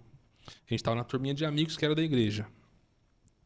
E vamos levar, atravessar lá na praça, em frente à casa, vamos rezar para ele, vamos rezar e vamos expulsar isso aí. O povo, aquela turminha do grupo de jovens lá era doidinho. Aí, e vamos ali, Neto, também. Não, vou ficar aqui mesmo. Não, vamos lá. Aí eu fui lá e fiquei de lado lá. E a Fabiana rezando, os caras, o povo rezando ali e tal. O rapaz ficava olhando pra mim, rindo assim, ó. O povo rezando aqui nele, ele olhava pra mim. Aí eu fiquei impressionado, sempre fiquei impressionado com isso. Só que, assim, eu nunca quis participar desse ministério, mas talvez por um preconceito que eu venho trazendo lá de longe, né? Porque não tem, assim, o Estênio vai lá e vai fazer isso. Ele vai em nome de Jesus. O nome de Jesus faz as coisas, né? E eu penso também que esse ministério não tinha que ter mais gente. Agora aqui em Guaíra tem o Luiz da Pantocrator que está atendendo. Uhum. Tem a casa da missão Pantocrator aqui, que está atendendo bastante gente. Mas eu acho que muita gente não se interessa por preconceito, por medo. Tem que ter um tipo de treinamento, alguma coisa assim, o Stênio? Tem que ter o dom. O dom. Que é assim, qual que é o maior dom que você precisa Eu ter? falei treinamento errado, como que Formação, se né? Formação. Então, a gente costuma falar assim, por que tem que ter dom? A gente tem que ter dom porque a maior parte do nosso tempo é emprestando o ouvido. É a gente escutando problemas, situações, que 90% das situações se resolvem quando a pessoa põe para fora aquela dor, aquela situação. E você é um instrumento de cura ouvindo. E às vezes a pessoa não tem de onde ouvir. A gente quer falar muito e às vezes a gente só quer emprestar ali. Aí você vai direcionando ali o atendimento para ouvir ela. E às vezes fala assim, mas por que sua vida é desse jeito? Não, porque eu passei tal coisa na minha infância, assim. E ali na própria conversa, você já tem uma melhora. A gente só reza para selar aquela situação. Então, e é difícil no sentido assim, é cansativo fisicamente. Suga bem da energia, suga né? bastante, entendeu? Então, assim, nesse sentido, a pessoa tem que ter o dom, sim. Deixa eu te perguntar uma coisa assim que eu acho interessante saber, porque essa experiência dessa vivência, igual você falou, você escuta muito. É igual o padre, que deve escutar a confissão, o padre deve ser um expert em entender gente. No sentido assim, né? E isso aí, na sua vida hoje, você consegue conversar com uma pessoa que você nunca conversou, eu falo natural no dia a dia, e já tem algum entendimento daquela pessoa, algumas... Você traz essa experiência para você. A gente já sabe até por que ela está passando, o que ela está passando. Isso. Ela chega e conta algo e eu falo assim, sua situação é essa. Porque já viu, né? Não tem... É lógico que às vezes é muita coisa nova, mas assim, a maior parte das coisas é o que a igreja já ensinou a vida toda. A vida de pecado vai te deixar uma vida vazia. Você tem que abandonar o pecado mortal, você tem que abandonar aquilo que não é para você. Nossa, então é isso? É isso. Mas então é fácil, fácil. Então, entender, assim, né? fácil de entender. Então, você começa a perceber certas reações, certas situações que a pessoa está passando, que são decorrentes de coisas que a gente já sabe. Tipo, aquela pessoa de 2 anos e meio de oração de exorcismo, se ela tivesse falado daquele pecado no primeiro mês... Já tinha resolvido no primeiro mês. Entendeu? Na conversa, por exemplo, a solução dela veio na conversa, não veio na oração. Então. Entendeu? E é longo e na conversa a solução veio para ela. Então a maior parte das soluções vem na própria conversa. Eu quero até perguntar para nós aqui, até eu quero saber da experiência assim, até de vocês, em termos de jejum, cara, porque quando jejum não tem que é difícil. Não, mas é difícil, mas quando você faz, parece que como é que é a sua experiência? Você faz jejum? Tem que fazer, né? E jejum e oração, você já teve alguma... Não eleva, parece que eleva o espírito mais do que a carne. Você sente alguma coisa assim? Nós já tivemos situações em que Deus trouxe que o próprio jejum já tinha libertado a pessoa que a gente ia rezar. Só da gente ter feito o jejum. Vocês fez o jejum e a pessoa... A equipe inteira fez. E a gente já foi para oração, a gente rezou um pouco antes. Deus falou no nosso coração. Pelo jejum que foi feito, eu já libertei ela. Quando faz jejum, é isso que eu quero dizer. E vocês estão em jejum e começa a orar, alguma coisa, busca estar em oração. Você sente mais... Como é que eu O jejum tem sempre uma intenção, né? Por exemplo, nesse caso aí... Sim. O jejum sem intenção não é jejum. Não é jejum, mas assim, o jejum é uma intenção de você esvaziar também desse mundo. Mortificar. Para você encher de Deus. Né? O homem não vive para comer, ele come para viver. A gente come porque tem que comer, mas a gente não vive para isso. Nossa vida não é comer bens, conforto, uma cama boa, não é isso. Faz parte da vida, mas não é isso a nossa vida. A nossa vida é viver e servir a Deus. Ponto. Eu falo porque experiência com jejum, cara, quando eu faço, tem intenção. Não é só te pedir. Às vezes eu gosto de sentir o barato. No sentido assim, você vai entender o que eu estou querendo dizer. Quando eu vou fazer uma oração, eu gosto de rezar o terço todo dia, que é uma oração que não é só oração. Nossa Senhora pediu todas as aparições. Né, para rezar o terço. Então, vamos supor, eu rezo o terço 3 horas da tarde, vou rezar. Que eu tô ali com a barriga cheia, como sei no almoço. É uma coisa. Quando você está em jejum, eu não sei se é isso, não deve ser só comigo. Por isso que eu tô querendo dizer. Abre melhor ali. Abre, mas assim, é uma clareza. Não é só espiritual. Ela é mental. É mental, né? Mental também. Então isso aí existe. Provado cientificamente que dá uma clareza mental. Do próprio raciocínio melhora. É gostoso, mas é muito bom, cara. Não é? A gente tem que rezar sem comer. Acho que jejum, adoração e os sacramentos. Quando você tá ali firme nisso, cara. Tipo, aqui em Guaíra não tem missa todo dia. Mas tem as missas às 6 horas da manhã, na paróquia lá de cima, Aparecida. E que... nas férias dos meus filhos da escola, dá para eu ir. Então, novembro inteiro, dezembro inteiro, janeiro inteiro, dá para eu ir, porque aí não preciso levar a filha na escola, tudo. Rapaz, você passa ali novembro, dezembro, janeiro ali... Outro mundo, né? Nossa, comunhão todo dia. Aí, quando você comunga todo dia, outra pecado. você não consegue ficar 15 dias sem confessar. Aí 15 dias tá confessando. E passa... na capela lá, no meu caso, eu tenho essa liberdade à tarde, trabalho andando por aí, então eu passo ali 5 minutos, 10 minutos, 15 minutos. Agora tem a capela da Pantocrator também. Eu preciso ir lá, cara. Maravilhosa, maravilhosa. Só que sabe o que acontece, Marcelo? Isso o Ministério da Libertação me ensinou bastante. A gente confia em Deus. Por que eu falo que a gente confia em Deus? Com todo, assim, 200%. Porque às vezes a gente atendeu uma pessoa e a gente, sei lá, vamos dar um exemplo, a gente pôs a mão direita no ombro dela e rezou a Salve Rainha e ela foi liberta ali do mal. Aí você fala assim, não, toda vez que eu imponho a mão do lado direito, que eu rezo a Salve Rainha, a pessoa é liberta. Você criou uma superstição, entendeu? Você Uma muleta, uma muleta. Você está confiando naquela oração, no jejum, em alguma coisa que você está fazendo para aquilo acontecer. E diferente do rito do exorcismo, por exemplo, o rito do exorcismo é um rito através do sacerdote, que tem o mandato do bispo, que vai fazer o rito, ele vai seguir um rito ali, como a missa, é um sacramental, e a pessoa vai ser liberta pela autoridade da igreja em cima daquele sacramental. Então, o rito ali tem a importância principal, claro, em café do sacerdote. A oração de libertação não é rito, ela é uma oração particular, no sentido que ela não tem modelo, é você que pede a Deus para que Deus venha e liberte aquela pessoa, e a gente percebe que em cada oração a gente vence de um jeito. Tem orações que a gente vai rezar para São Miguel Arcanjo, a gente vai vencer através de São Miguel Arcanjo. Tem invocações que a gente vai trazer a Virgem Maria, que geralmente a maior arma que nós temos é a Virgem Maria, e a gente vai vencer através da Virgem Maria.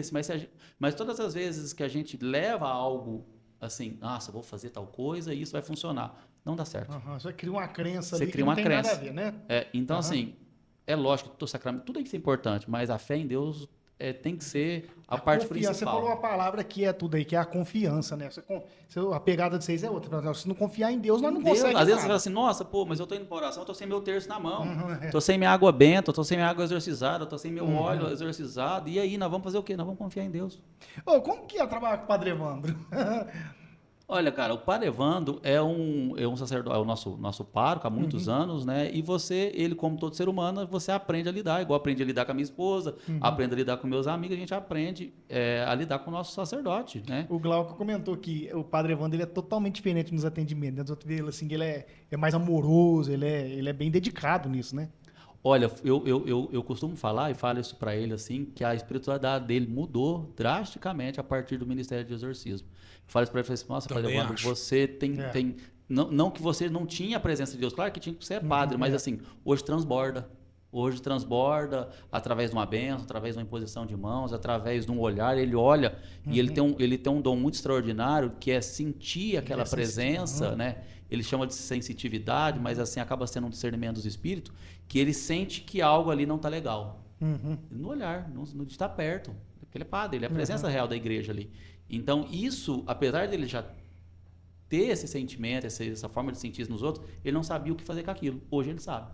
Hoje ele sabe que às vezes precisa de uma oração, de uma confissão, do atendimento, de uma bênção, de um óleo, de uma água exorcizada. Ele tem essa graça e hoje ele transborda para nós paroquianos. Aí eu não falo como auxiliar dele, eu falo como paroquiano, ele transborda muito mais Deus hoje. Rapaz, a mudança no Padre Evandro é uma coisa assustadora. Sim. Sim, do tempo que eu conheci ele, que ele foi para Miguelópolis e tal. Recentemente, uma coisa linda aconteceu.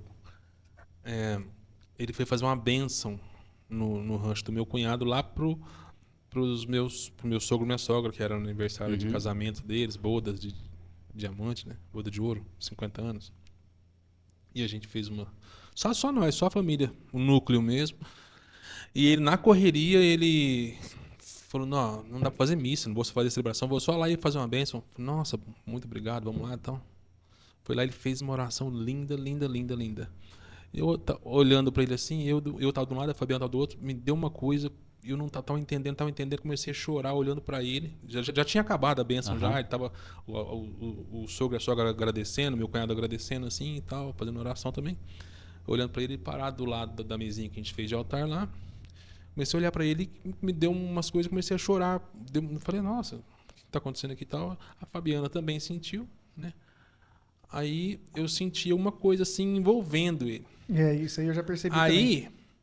A Fabiana chegou pra mim, falou, você tá chorando aí? Tô disfarçando, mas tá chorando, né? Tá. Falei assim, Nossa Senhora tá ali atrás do Padre Evandro. Aí a Fabiana falou, tá ali com o Padre Evandro. Aí tal, não falamos nada. Passou um tempinho, aí agora acabou, ele veio no meu rumo assim, aí ele me viu como é que eu tava ali, colocou nas minhas costas e falou: você viu Nossa Senhora atrás de mim? Paz! Falei, Padre Evandro mudou muito. Teve uma vez um acontecimento comigo que eu saí do atendimento, foi um atendimento muito pesado, né? E eu falei, eu preciso confessar. Eu não fiquei legal. Preciso confessar. Eu lembro que ele estava na secretaria paroquial, onde era na matriz ali, ele estava sentado atrás de uma mesa assim. E eu cheguei, né? Cheguei para ali conversar com ele, para confessar, para receber uma oração, alguma coisa. Eu fui ali pedir um socorro, né? E eu cheguei, e ele estava com a cabeça baixa, assim, escrevendo numa folha lá. E ele fez assim: ô meu filho, de onde você trouxe isso aí? Senta aqui. É mesmo? Na mesma hora, ele lá escrevendo, ele olhou pra mim, eu falei, Padre, eu vim falar com o senhor. Ele tava distraído, na hora que ele levantou, olhar pra mim e falou assim: ô meu filho, de onde você trouxe isso aí? Senta aqui um pouquinho. Aí ele me atendeu ali, rezou pra mim, eu melhorei na mesma hora, graças a Deus. Porque a gente precisa desse suporte também. Ô Estênio, eu não sei se deve estar caminhando pro final aqui já, o Marcelo que faz o tempo aqui. Não. Mas uma vez você estava fazendo uma pregação no grupo de oração e no meio da pregação você fez um testemunho da sua vida de um período difícil seu. Sim.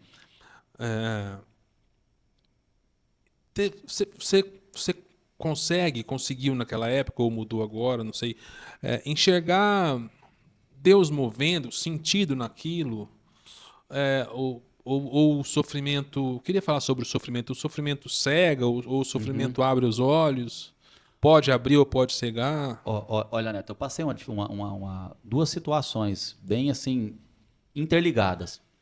E como a gente está partilhando, né, Deus me dá a graça de rezar para muitas pessoas, esse ministério fecundo, né, a minha esposa, tanto eu quanto ela, e Deus sempre agiu bastante, e não é por mérito, porque Deus conhece as minhas misérias.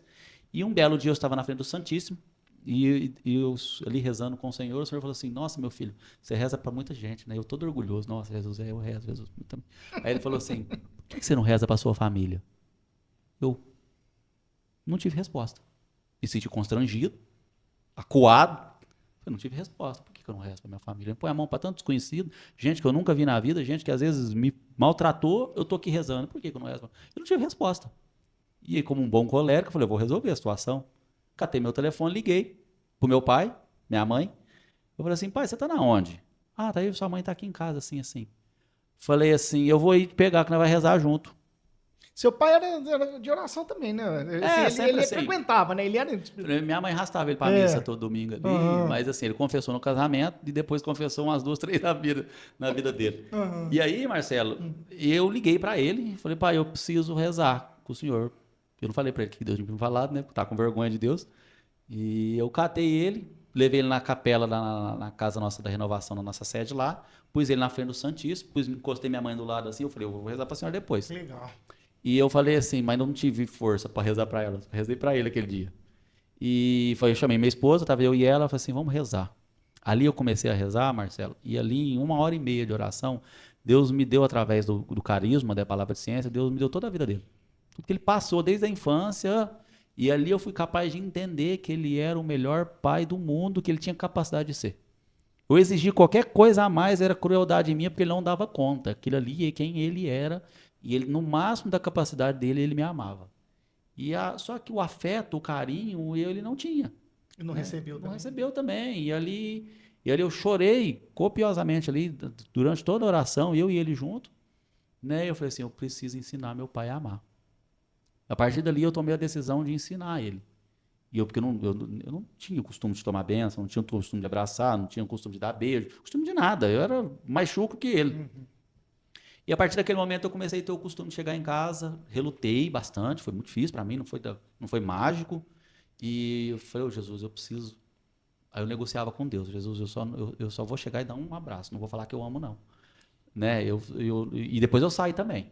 E não inventa rolo, não. Eu discutia com Deus, eu relutava ali, porque era uma mudança interna, entendeu? Então, mas o bonito é você ainda romper. E aí A maioria não rompe, não. E eu chegava assim: oi, pai, como o senhor tá? Pai, eu te amo. Saía andando assim, morrendo de vergonha. E aí, isso já o quê? Eu já tinha o quê? 8, 10 anos dentro da igreja já. Nossa. E ali eu Aí depois eu fui, e Deus foi me moldando, aí eu chegava e dava um abraço, eu chegava e dava um abraço, um beijo, eu chegava e estava com saudade do Senhor, e dava um beijo no rosto dele, e sentava do lado dele ali, um conversava com a Inália, eu também não, né? Às vezes nós ficava 1h30 do lado um do outro ali, e trocava 10 palavras, mas estava ali. E aí eu comecei a ter o costume, se ele estivesse sentado com você, ou com os amigos dele, eu chegava, dava um beijo e saía. E eu começava a perceber que aquela atitude minha parava a conversa na hora. As pessoas, que coisa bonita, que é isso? E essa atitude minha, que para mim era só uma cura minha, que eu precisava, começou a ser uma graça de Deus. Transformar ao redor. Transformar ao redor. E ali eu comecei a vivenciar isso todos os dias. E aí, né, hoje não tem meu pai mais comigo, e aí, por isso que eu falei que são situações interligadas, e aí passou um tempo, meu pai pegou Covid. Agora tem uns 3 anos ali na época do Covid, meu pai pegou Covid, e ficou ele e minha mãe ali e tal, naquela situação, vai no médico, vai isso, vai aquilo. Ah, seu pai tá piorando. Vai, vamos fazer aquilo que é medicina. E aquilo, como era meu herói, o amor da minha vida, minha mãe também, claro, e aqui eu tenho um testemunho muito bonito para te contar, que eu não rezei. Eu não rezava. Quando a gente está no sofrimento, a gente não consegue rezar. Você não consegue. Comigo, minha mãe, você não consegue pedir a Deus, você não consegue rezar, você não consegue parar rezar uma Ave Maria. Ali eu senti a ação do Espírito Santo de uma forma tão extraordinária que eu senti a intercessão dos irmãos da igreja que rezava ali pelo meu pai e por mim, para mim ficar de pé. Porque como eu era o primogênito, eu era o irmão mais velho, eu era um homem da família, acaba que tudo recaía sobre mim. E aí eu tinha que ficar de pé. Eu lembro que naquela situação eu comecei a tomar as atitudes, a tomar as decisões ali dentro da medicina, aquilo que a medicina podia fazer por ele. E foi daqui, foi dali, foi ali, foi 45 dias nessa luta. Nossa. Ele foi daqueles casos de intubação? De intubação. Aí ele chegou, né, aí um dia eu liguei pro meu pai, a psicóloga me ligou, e eu estava dirigindo, estava eu e minha esposa, e como é que Deus é sábio, estava eu e minha esposa, eu dirigindo assim, meu pai me ligou de vídeo, a psicóloga do lado, ele já estava internado em Tuverava, dentro da UTI, ele não precisava da UTI ainda, mas eu já tinha encaminhado ele, porque se ele piorar, ele já estava no melhor recurso possível. Eu lembro que ele me chamou de vídeo, com o olho choroso assim, eu falei com ele assim, oi pai, como é que o senhor está? O senhor sabe que eu te amo, né? O senhor sabe que Deus está com o senhor também, cuidando. Eu quero que o senhor tenha força. E ali a psicóloga tinha falado para mim, não pode emocionar ele, porque já está difícil para respirar e tal, tal. Aí acabou ali aquela conversa minha que eu tive com ele ali, tanto saudade que eu tava dele, falei com ele ali, ele chorou, eu chorei também. E aí desliguei o telefone, minha esposa dando comigo, a psicóloga falou para você não fazer ele chorar. Eu falei, não, Fabiola, foi a última vez que eu falei com meu pai. Foi a última vez que nós teve qualquer... Eu não vou conversar com ele mais. Ela assustou, sim, e aquilo foi algo profético, né? Se eu entender, mas aí de dentro eu falei para ela, não que eu estava sem esperança, não, mas eu senti no meu coração que tinha sido a última vez. Nossa. E aí começou ali, aí ele continuou, ele não estava tão grave, né? Ele só estava com dificuldade para respirar, passou um tempo. Aí a psicóloga me ligou um outro dia, falou, Stênio, né, nós vamos ter que entubar ele, né? Ele não respirou, não saturou direito e tal. E eu falei, e aí? A solução tal? Eu falei, não, pode, se o recurso, vocês são formados nisso, vocês têm esse diagnóstico, também autorização vocês têm. E aí ele falou, você quer falar com ele? Eu falei, pergunta se ele quer falar comigo. Aí meu pai respondeu assim para ela, não, fala para ele que com ele já tá tudo certo. Aí eu não sabia, né? Eu não sabia, mas ele tinha ligado pro meu irmão, o Paulo, meu irmão do meio, e porque eu tenho um outro menorzinho, ele tinha ligado pro meu irmão e falado com o meu irmão ali, teve um momento ali muito, muito profundo com o meu irmão. E beleza, aí acabou aquele momento, eu falei, não, tudo bem, tá certo. E aí, com essa notícia, aí cheguei em casa, a Fabíola deitou, minha esposa deitou, e eu falei, eu vou rezar. Marcelo, eu não sei, né? É tudo homem, a minha convivência com meu pai sempre me falou as coisas no olhar. Mas nunca foi de falar muito. Então, no olhar dele, eu sabia se eu tinha que levantar, eu sabia se eu tinha que varrer o chão, eu sabia se eu tinha que buscar, às vezes, alguma coisa, eu sabia que eu estava fazendo coisa errada. No olhar dele, eu já sabia. Então, e o meu relacionamento com Deus é praticamente da mesma forma. Eu sinto que Deus me olha. Eu sinto um olhar, eu inclino a cabeça, eu sinto que Deus está me olhando. E aí eu sentei na minha cama, a Fabíola estava dormindo, falei, ô Jesus, estou aqui hoje, né? Se o senhor estiver tranquilo, se o senhor estiver à toa aí, nada mais importante, né? Meu pai está no hospital lá em Tuverava, se o senhor quiser dar uma passadinha lá, o senhor cura ele e vai fazer as outras coisas, né? Estou ali rezando, né? Pedindo a Deus se ele quisesse visitar meu pai ali, eu agradeceria muito se Deus curasse ele. Pedir, porque a gente tem que pedir. Isso, mas no dia anterior você você falou, é a última vez que eu falei com meu pai. E não, mas isso Sua foi. mulher. Essa situação que a última vez que eu falei com ele foi 4 dias antes. 4 dias antes. 4 dias antes. É porque é muito intenso, né? É, ia todo dia uma notícia, um negócio. Aí nesse dia, bem ali, bem antes de entubar, essa oração foi antes de entubar. E aí eu fiz a oração e eu comecei a rezar. Eu vi Deus me olhar, Marcelo, e Deus não falava nada.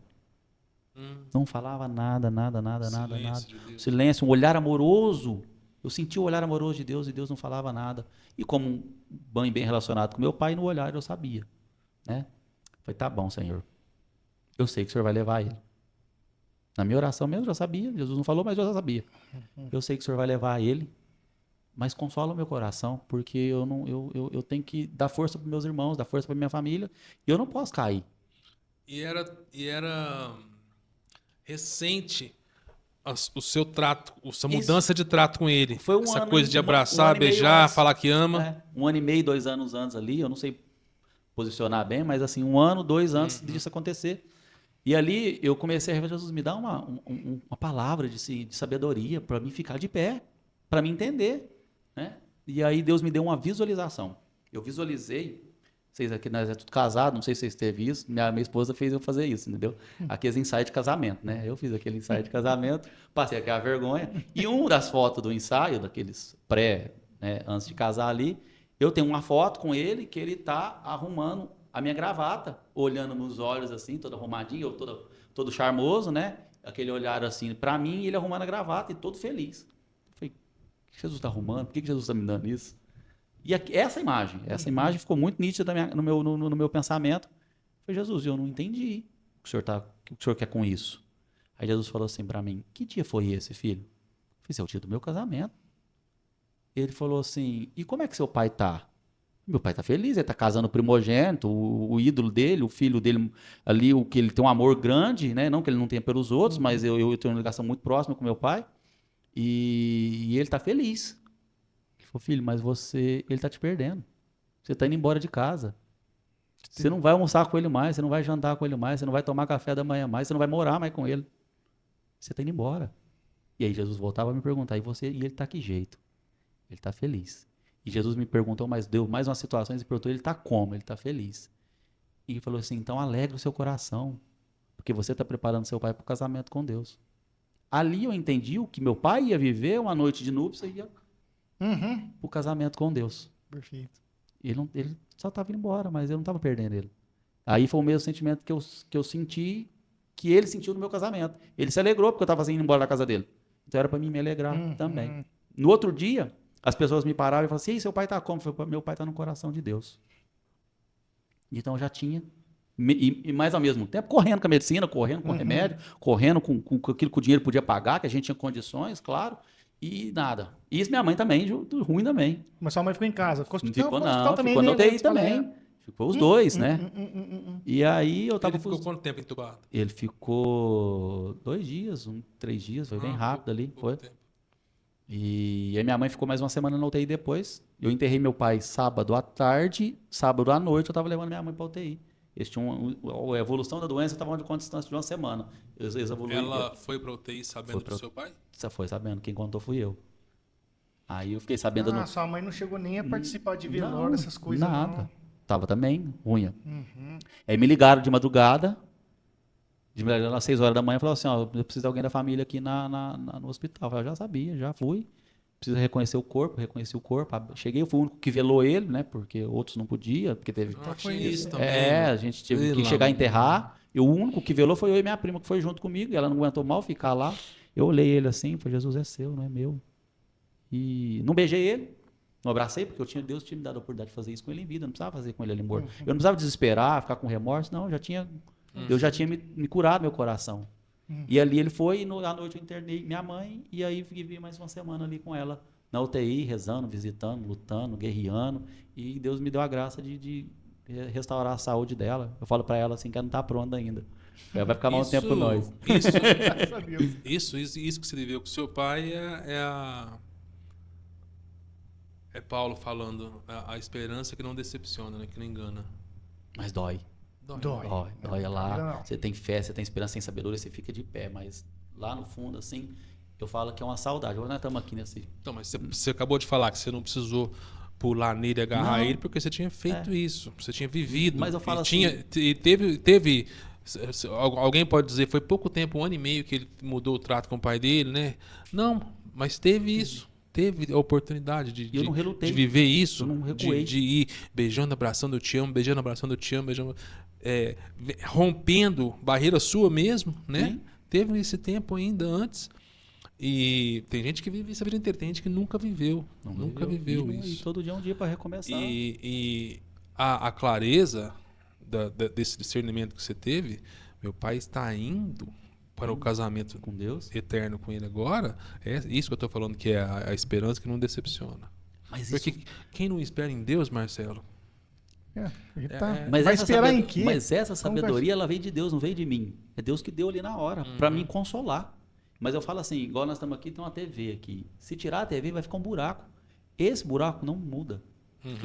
Eu sei que hoje na minha vida eu vou ter sempre esse buraco. Construir minha casa, eu olho e falo, nossa, meu pai podia ter visto isso aqui, cara. Nossa, eu conquistei tal coisa, nossa, meu pai podia estar. Então essa ausência sempre vai ficar. Mas ela não, ela dói, mas é uma dor de saudade, de amor mesmo.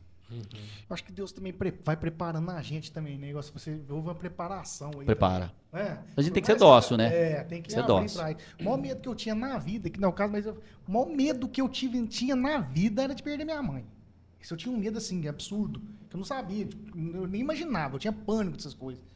Pois quando minha mãe ficou ruim, cara, eu comecei a, igual você falou, a gente não consegue rezar, mas parecia que tava tendo um conforto transcendente ali. Só que chegou um ponto de eu ver minha mãe numa situação que eu falei, meu Deus, leva. Ô, os padres Evandro aconteceu um trem doido. Sabe? Só aí que eu falo. Ele sabe isso. Falei pra minha irmã, nós precisa fazer, ela receber o Unção dos olhinho, enfermos. né, a unção. Unção. Aí o padre, nós encontrou ele e falou, não, leva o olhinho, né? Porque ele falou, só vamos relevar, porque era lá em Ribeirão. Aham. Aí minha irmã falou, não, padre, se não der tempo. E ele falou assim, não, vamos fazer o seguinte, vamos lá na sua casa que vamos rezar e vamos entregar ela lá de onde é que tá. Ele falou com a minha irmã lá e fez uma oração. Aí minha irmã veio me contar, falou, ó, encontrei o padre Evandro agora e nós rezamos pra mamãe lá e fizemos não sei o quê, era 8 horas da noite. Aí eu comecei a chorar, falei, mas minha mãe morreu mesmo. Foi 9h30, minha mãe tinha morrido na noite. Falei, bravo, igual você falou, fica... Mas rapaz, Deus, se a gente não tiver fé e entender mesmo assim os propósitos, como que, onde que está a nossa participação em tudo dentro daquilo que Deus quer e vai dando força pra gente, a gente vai sobrevivendo. Mas não é fácil não, né? Isso Não é pra passar fácil isso tudo aí, né, compreender. velho? E a morte não vem de Deus. É. A morte não vem de Deus. Por isso Ela que é a gente não traumática. aceita muito, né? Ela é traumática, ela não vem, ela não... Você entende tudo, mas ela não vem de Deus. Por E isso que ela... minha mãe teve um negócio, né? Não sei se eu comentei com você, minha mãe rezava aquela oração de Santa Brígida. Já ouvi falar. Mas assim, 10 anos mais na vida dela. Uhum. Todo santo dia. Tem as promessas, né? E era Tem doida, e ela que- fazia aquelas orações. E você não acredita uma Que Nossa coisa. Senhora avisa da hora. Avisou minha mãe 15 dias antes. Minha mãe recebeu um padre Foi. para dar a comunhão para ela. No do nada. hospital. Do nada. O padre foi lá dar a comunhão para... E aí, na hora que... Até ela ruim, ela não deixava de fazer oração. Só que como ela não estava aguentando coisa, ela punha no celular. E minha irmã com ela, e na hora que falava uma parte da oração, falava assim, 15 dias antes de você morrer, assim, de te levar, eu vou te avisar. Minha mãe fazia assim pra minha irmã. Ó. Minha irmã veio contar isso pra mim depois. Tudo, cara. Que coisa louca que é aquilo. E tem uma... E tem gente que não acredita. Não, aquilo ali foi minha irmã ficou doida, falou, é um absurdo. Ela viveu tudo aquilo. Foi os 15 dias antes, ela recebeu comunhão, confissão, lição dos enfermos, sem ninguém chamar. Tanto é que foi, sabe quem que foi lá, Danilo? O padre, o Luiz Fernando, do nada, tava em Migueló, falou, vou lá, Dona Lenir no hospital, vou Morava ver lá ela. perto, né? Ela Morava foi- ali perto. Coisa de doida, pai, acontece mesmo. É uns negócios que eu vou te falar. Ó. Será que é ciência ou deu coincidência? Porque eu acredito muito nessa parte que transcende aí, que tem alguma coisa que cuida de nós. São Paulo falava, né? Que fala, né, na palavra lá que não é Eu contra... acho que a nossa vida só tem sentido se a gente transcende a gente mesmo. ué, por que Se a não? gente sai de si, seja para ajudar as pessoas ali em algo social, seja na vida de oração, na vida de entrega, porque se você ficar só naquilo assim, naquele egoísmo de querer seu coisas mundo, pra né, si, sozinho. você vai ter uma vida sozinha e vazia, entendeu? Ah, Marcelo, termina o dia de trabalhando, ganhando dinheiro, fazendo isso é bom, não é ruim, mas termina o dia ajudando alguém. É que eu ia te falar o que E que você pega um leva daquele sorriso dia, de né? alguém ali, no final do dia, se aliviar o sofrimento do outro ali no final do dia, e fala assim, nossa, meu dia foi melhor porque você veio aqui. Ah, não tem alegria melhor que essa, Se não. você para prestar atenção o que acontece de melhor no dia, não tem nada a ver com o número. O negócio É. dinheiro é muito bom, porque traz pra nós uma coisa, que é conforto. E liberdade, Essas coisas, é. liberdade. Agora, o que você leva do dia, rapaz, é quando você faz um negócio, você ajudou um ali, ou fez um negócio, é tudo fora do... Não tem nada a ver com o número, né? Sim. Não, ele falou de transcendência. Viktor Frankl, que ficou 3 anos em campo de concentração, ele falou que ali ele viu os porcos e os santos, que era o contrário do que o mestre dele, que teve a separação mesmo, que é o Freud, né, falava. Se você pegar um número de pessoas, colocar num lugar e privar eles de sono, de comida, de abrigo, vai tudo virar animal. Por isso que a gente tem que viver aquela vida que você vivia.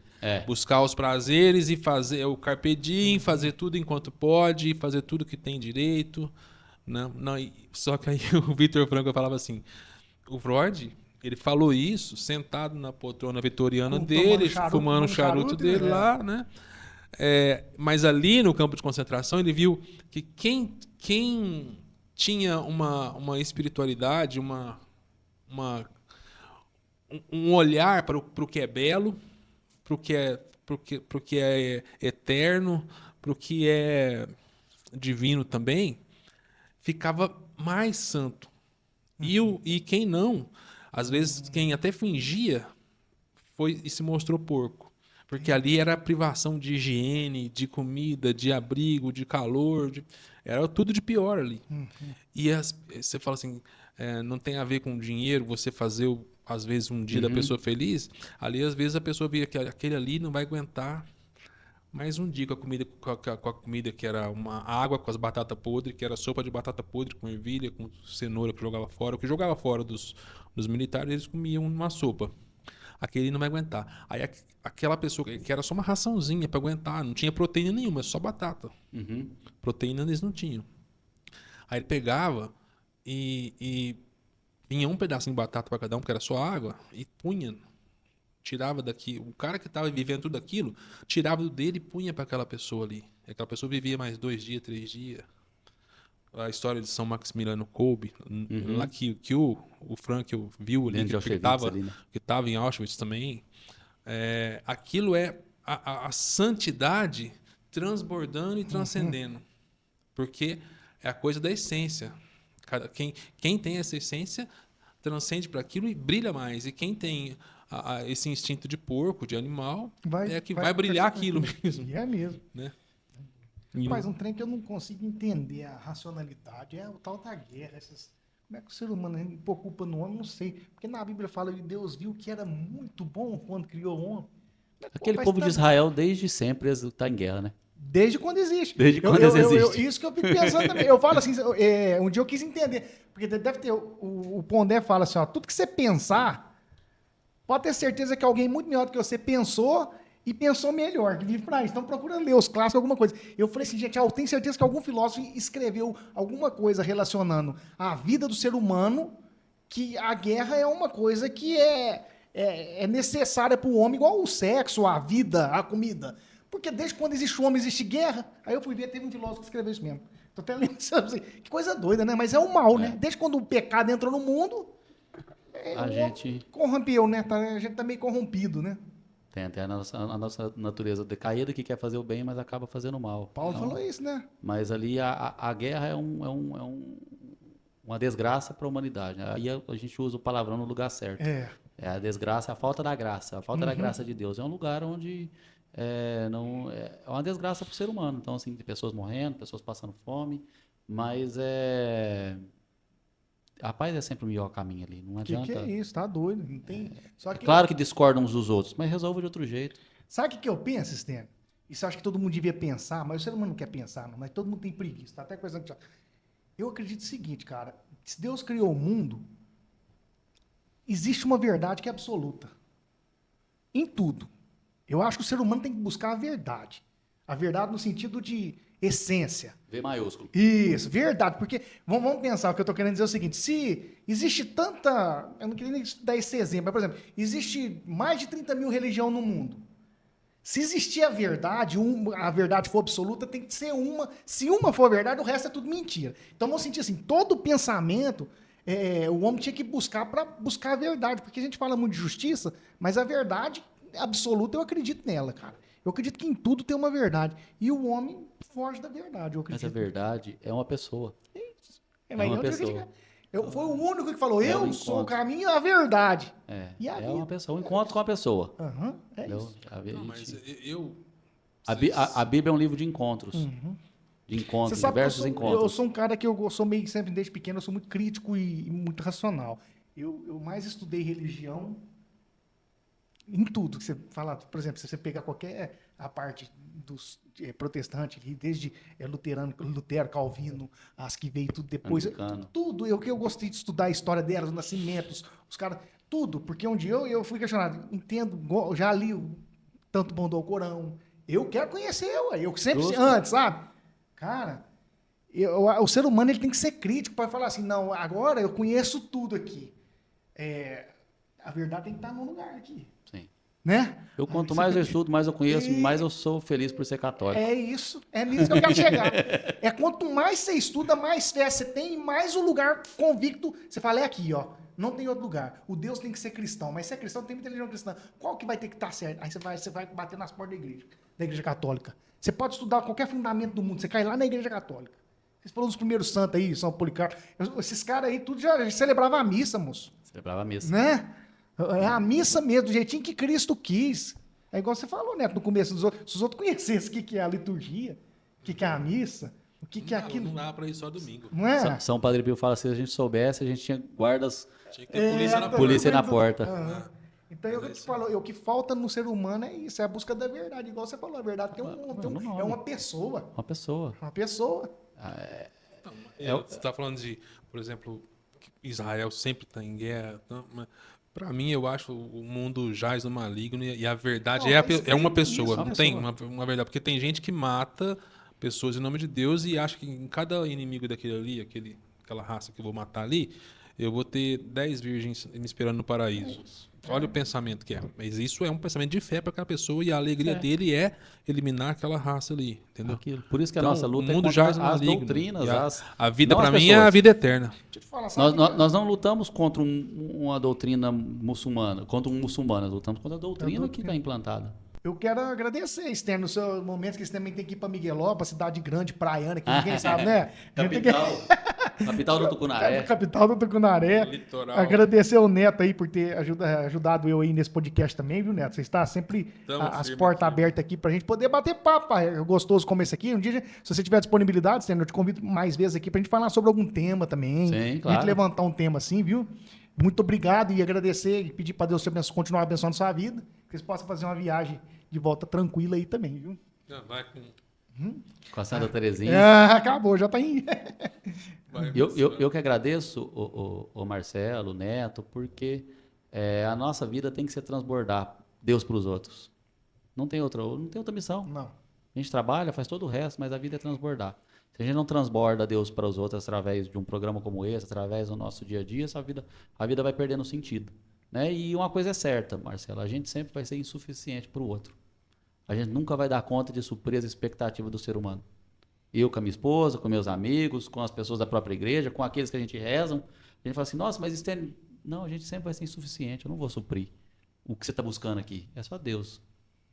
E essas expectativas que nós temos e que os outros têm, só Deus vai suprir. Então, mas isso aqui ajuda a gente, tá bom? É bom demais, Neto. Muito obrigado.